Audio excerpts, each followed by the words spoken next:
in the end, God said, listen, your brother's on his way. He'll be your mouthpiece, all right?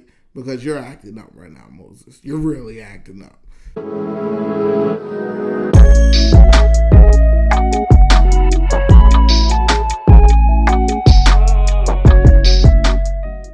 Hi, how you doing? I am L.E. Johnson, and this is Audiio Movement. I want to thank you for watching this episode today.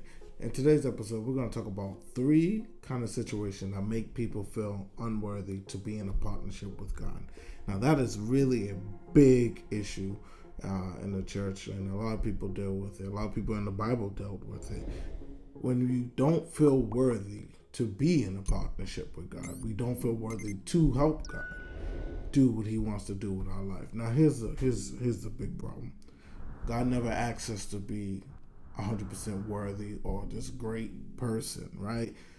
All God ever asks us to be striving, to believe, to have faith in him, to have faith in his ability, and to strive to be righteous with him, to have faith and to be righteous before him. That's all God is asking. So the first one we're going to talk about is those people who think their physical weakness outweighs God's ability. And for this, we're going to use Moses as an example. Now, when God came to call Moses to go set the people free from Egypt, he came and he did it in a burning bush. So he's in the burning bush, he's talking to Moses, and Moses is giving him these reasons of why it can't be him to go. So finally, God is like, listen, I chose you. You got to go. Go.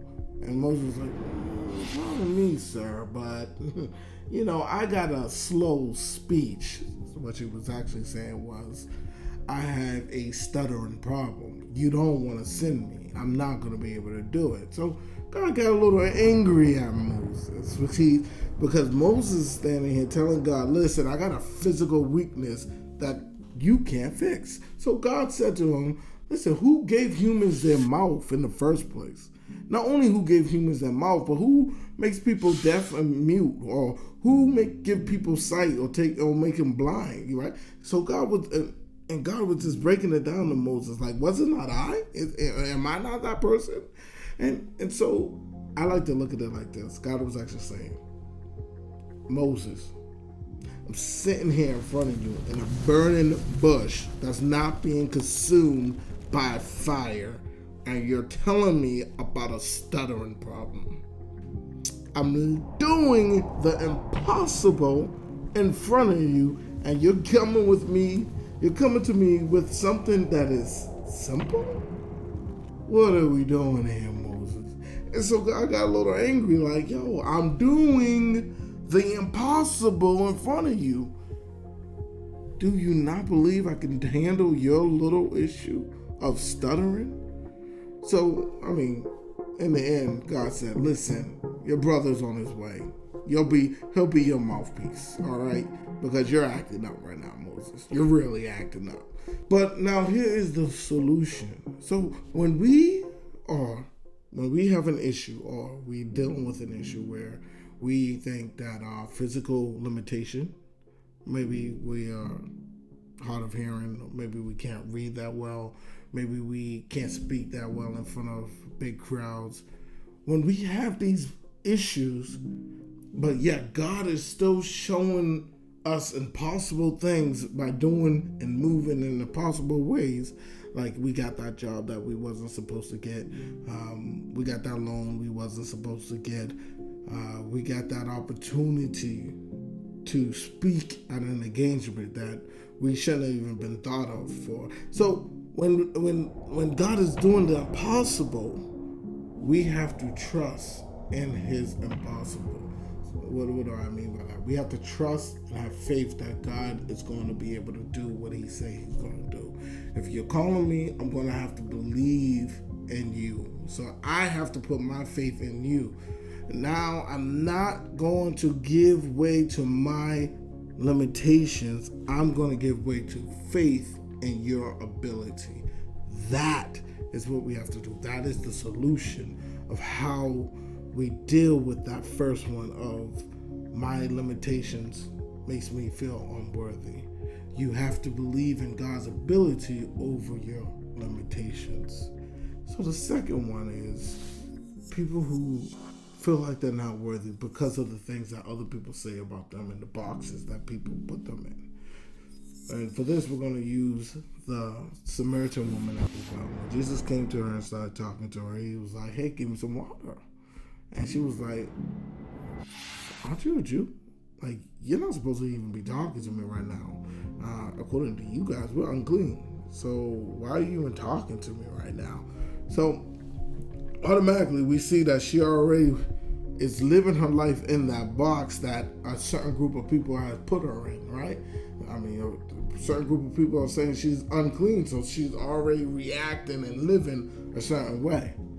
Not only that, but she was at the well, the Bible says, at the 6th hour, which is about noon. So she's at the well at noon. Now, in the Bible, in Genesis, it tells us that usually the women go to the well in the evening. So, even so, like tradition says, the woman goes to the well in the evening time. Why is she going to the well at the noontime when the sun is at its highest peak? Well, I look at it like this. One of the things Jesus said to her is, hey, you've been married 5 times, and the man that you're with now, you're not even married to. I believe that the people, the other women that would come and gather the water would always talk about it. She would be hearing the snickering and the laughing. Oh, she's married to 5 different men, and she divorced them all. They all left her. She can't keep a man. And not only that, she's with someone now, and he's not even going to marry her. Right? So she's getting all these people saying different things about her. Now, what did Jesus say to her? Jesus said to her, hey, if you knew who I was, you'd be asking me for water, and I would give you water where you would never thirst again, and it will fill you up for everlasting life, right? And so she eventually she got it, and she was like, please, sir, give me that water that you're talking about. And so what is this? What is the solution? The solution is that at some point we're going to have to go to Jesus, and we're going to have to actually ask him, look, Lord, reveal to me who I really am. And what the Lord really wants to do is he wants to give us a napkin so that we can clean off the glasses or the lenses that we have, and then he can actually show us who we truly are, because the way we are looking at it when we are battling that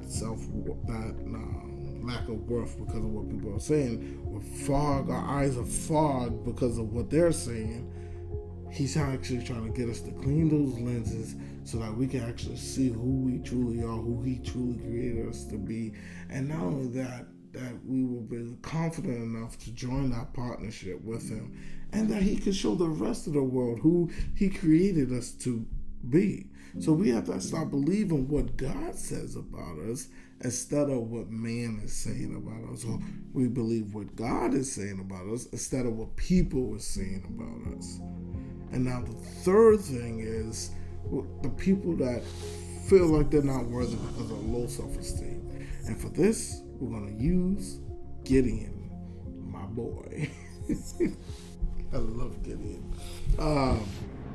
Here's the thing with Gideon. So we know that at that time, Israel was under attack, and the people would come, the army would come and take all their food. And the Bible said they would come like locusts, take all the food and leave. So this one particular time, Gideon was in the wine press.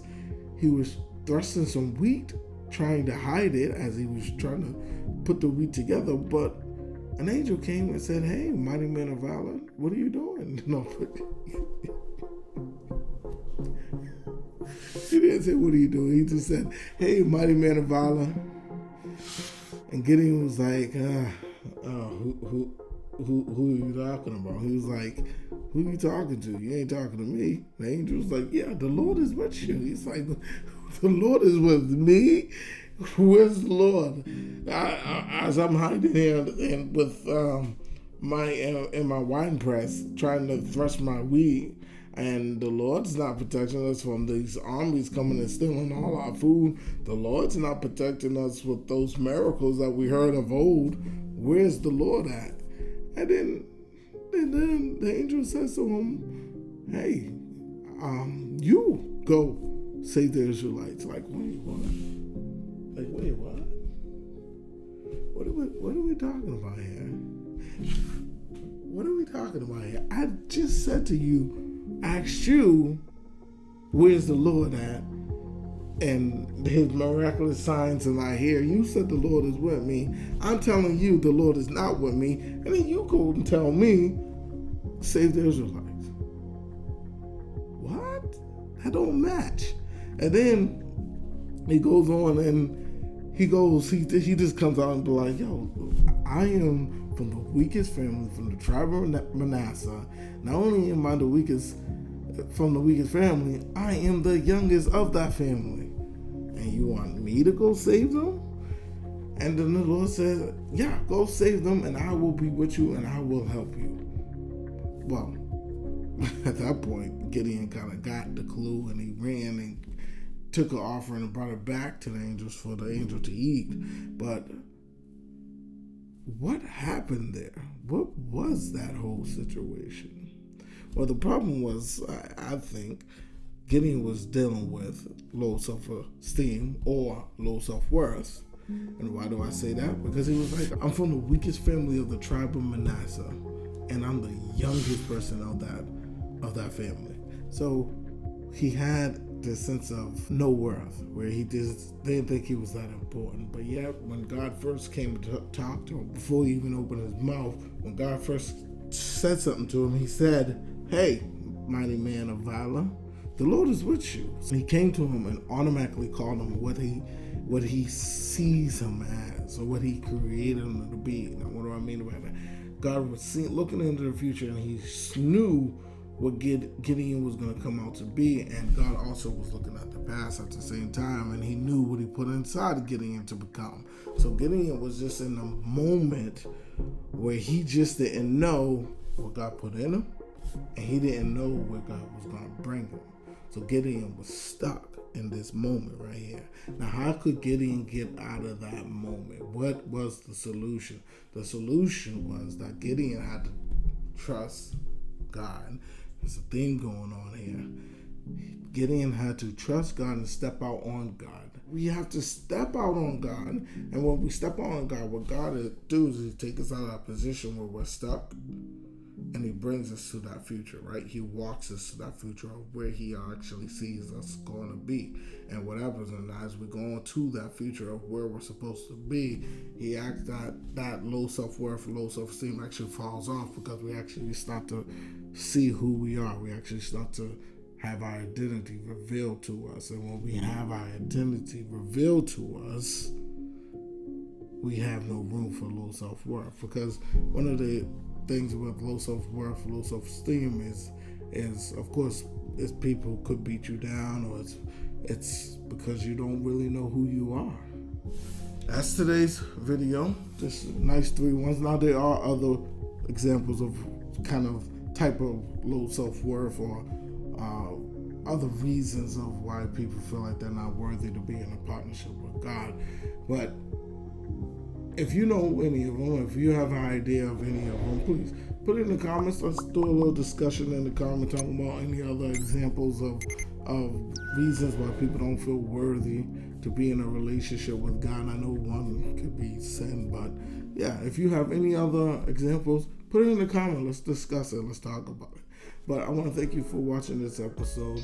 Please like, share, subscribe. Until the next one.